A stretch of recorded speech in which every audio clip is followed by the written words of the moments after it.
Hello दोस्तों, देवियों और सज्जनों, मेरे प्यारे मित्रों, कैसे हैं आप लोग। आप सभी का मेरे इस चैनल अननोन कोड्स में स्वागत है। चलिए शुरू करते हैं, पर पहले आपसे ये अपील है कि दोस्तों वीडियो को शेयर, लाइक और सब्सक्राइब जरूर करें अगर अभी तक ना करा हो, और हमारे चैनल के दूसरे वीडियोस भी देखिएगा जरूर। इससे मुझे सपोर्ट मिलता है और चैनल को भी सपोर्ट मिलता है। दोस्तों वीडियो को आखिर तक जरूर देखिएगा। अब शुरू करते हैं आज का topic, 5G in India. 5G के आने से आपकी जिंदगी में क्या बदलेगा, चलिए जानते हैं सब कुछ। 5G ऑक्शन नीलामी में 72,097.85 मेगाहर्ट्ज के स्पेक्ट्रम की 20 साल के लिए बोली लगेगी। अदानी ग्रुप के अलावा रिलायंस जियो, भारती एयरटेल, वोडाफोन आइडिया भी स्पेक्ट्रम्स की बोली लगाएंगे। देश में 5G स्पेक्ट्रम की नीलामी प्रक्रिया मंगलवार को शुरू हो गई। अब तक की सबसे बड़ी स्पेक्ट्रम नीलामी के साथ यह एक नए युग की ओर बड़ा कदम माना जा रहा है। नीलामी प्रक्रिया में 3 बड़े मोबाइल सेवादाताओं के अलावा अदानी समूह की अदानी डेटा नेटवर्क्स भी हिस्सा ले रही है। अदानी ग्रुप के अलावा रिलायंस जियो, भारती एयरटेल, वोडाफोन आइडिया भी स्पेक्ट्रम्स की बोली लगाएंगे। इस नीलामी में कुल 72 गीगाहर्ट्ज एयरवेव की बोली लगेगी। किन स्पेक्ट्रम की नीलामी हो रही है। नीलामी में 72,097.85 मेगाहर्ट्ज के स्पेक्ट्रम की 20 साल के लिए बोली लगेगी। जिन स्पेक्ट्रम फ्रीक्वेंसी के लिए नीलामी हो रही है उनमें 600 megahertz, 700 megahertz, 800 megahertz, 900 megahertz, 1800 megahertz, 2100 megahertz, 2300 megahertz, 3300 megahertz और 26 गीगाहर्ट्ज के बैंड शामिल हैं। रिपोर्ट्स के मुताबिक ज्यादातर टेलीकॉम सेवा प्रदाता मध्य और उच्च बैंड वाले स्पेक्ट्रम के लिए बोली लगाएंगे, ताकि देश में 4G से करीब 10 गुना ज्यादा स्पीड और क्षमता वाली सेवाओं को उतारा जा सके। बोली लगाने के लिए कंपनियों ने दूरसंचार विभाग में अनेस्ट मनी डिपॉजिट EMDS जमा कर दिया है। रिलायंस जियो ने 14,000 करोड़, एयरटेल ने 5,500 करोड़, वोडाफोन आइडिया ने 2,200 करोड़ और अदानी समूह ने 100 करोड़ की EMDS जमा की है। हर कंपनी की EMD की जमा राशि अलग अलग है, इसका बोली पर क्या असर पड़ेगा, जानते हैं। EMD रकम इस ओर इशारा करती है कि कौन सी कंपनी कितने ज्यादा स्पेक्ट्रम खरीद सकती है। इसके साथ ही ये रकम कंपनी की रणनीति और स्पेक्ट्रम खरीदने की क्षमता को भी दर्शाती है। EMD के आधार पर आवेदक को पात्रता अंक दिए जाते हैं। इसी के आधार पर वह चुने हुए स्पेक्ट्रम बैंड में एक तय मात्रा में एयरवेव खरीदने की कोशिश कर सकता है। EMD का राशि के आधार पर एक्सपर्ट्स का अनुमान है कि अदानी समूह करीब 700 करोड़ रुपए के स्पेक्ट्रम खरीद सकता है। अलग अलग कंपनियों के EMD में इतना ज्यादा अंतर क्यों है। तीनों दूरसंचार कंपनियों के EMD में काफी अंतर है। जियो का की EMD राशि अन्य की तुलना में काफी ज्यादा है। सबसे कम EMD राशि अदानी समूह की है। हालांकि अदानी समूह की ओर से कहा गया है कि वह निजी 5G नेटवर्क बनाने के लिए नीलामी में हिस्सा ले रहा है। एक्सपर्ट्स के मुताबिक जियो 1.3 लाख करोड़ रुपए के स्पेक्ट्रम खरीद सकती है।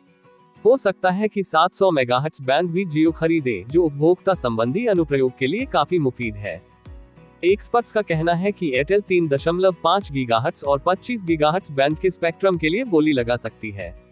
कहा जा रहा है कि एयरटेल दिल्ली, मुंबई, कोलकाता, गुजरात, तमिलनाडु जैसे सर्किल से 5G सेवाएं देने पर विचार कर रही है।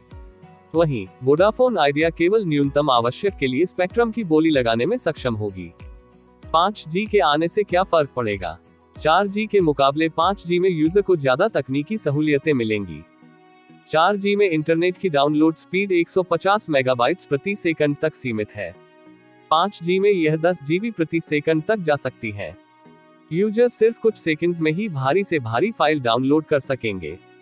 5G में अपलोड स्पीड भी 1 GB प्रति सेकंड तक होगी, जो कि 4G नेटवर्क में सिर्फ 50 Mbps तक ही है।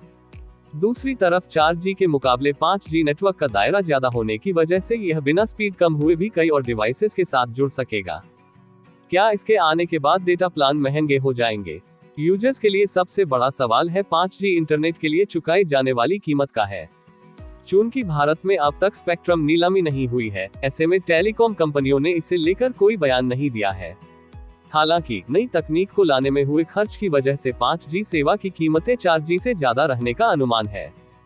जिन देशों में 5G सेवाएं लॉन्च हो चुकी हैं, अगर उनमें 4G और 5G की कीमतों का अंतर देखा जाए तो सामने आता है कि अमेरिका में 4G अनलिमिटेड सेवाओं के लिए जहां $68 करीब 5,000 रुपये तक खर्च करने पड़ते थे, वहीं 5G में यह अंतर बढ़कर $89 करीब 6,500 रुपये तक पहुंच चुका है। अलग अलग प्लान्स के तहत ये फर्क अलग अलग होता है। 4G के मुकाबले 5G प्लान 10 से 30% तक महंगे हैं। हालांकि भारत में यह फर्क काफी कम रहने की उम्मीद है, क्योंकि बीते वर्षों में भारत में डेटा की कीमत दुनिया में सबसे कम रही है। इसी साल मार्च में एयरटेल के chief technology officer CTO Randeep Sekhon ने कहा था कि 5G के प्लान्स 4G के ही आसपास रखे जाएंगे। मोबाइल कंपनी नोकिया इंडिया के CTO रणदीप रैना भी एक इंटरव्यू में कह चुके हैं कि भारत में जल्दी 5G के रोल आउट के लिए प्लान्स की कीमतों को कम ही रखा जाएगा। आम उपभोक्ता को कब तक 5G सेवाएं मिलने लगेंगी? केंद्र सरकार इस साल के अंत तक या फिर अगले साल की शुरुआत में 5G सेवाओं को लॉन्च किया जा सकता है।